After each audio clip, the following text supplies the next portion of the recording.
এই দৃশ্যগুলো দেখার জন্য আমরা মোটেও প্রস্তুত না। আল্লাহ জন্য এমন অবস্থা আমাদের কার না দেখান। তবে ইন্ডিয়ানরা তোমরা তোমাদের বিপদ নিজ হাতে তৈরি করছো। তোমরা চাইছো বাংলাদেশকে ডুবাই দেওয়ার জন্য, কিন্তু না, বাংলাদেশ ডুবানো এত সহজ না। বাংলাদেশকে কেউ ডুবাতে পারেনি, পারবেও না ইনশাল্লাহ।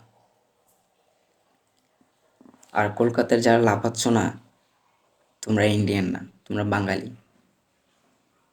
মাথাটাকে একটু ঘুরাই দেখো, এখন বুঝতেছো না, বুঝবা, সময় হলে ঠিকই বুঝবা। তোমরা ইন্ডিয়ান না, তোমরা বাঙালি। আর আজ থেকে বাংলাদেশে ইন্ডিয়ান প্রত্যেকটা প্রোডাক্ট বয়কট। চ্যানেল, প্রোডাক্ট, তোমরা যে বন্যা দিছো ওই বন্যাতেই তোমাদের প্রোডাক্ট আমরা বাসায় দেবো। ইসরায়েলি পণ্য যেরকম আমরা বয়কট করতে পারি, সেম ইন্ডিয়ান প্রোডাক্ট প্রত্যেকটা জিনিস আমরা বয়কট করে দেব। তোমাদের ছাড়াও আমরা চলতে পারবো ইনশাল্লাহ, কিন্তু তোমরা চলতে পারবে না। এক সাইডে পাকিস্তান, অন্য সাইডে চায়না, অন্য সাইডে মায়ানমার, অন্য সাইডে বাংলাদেশ। এত সহজ না।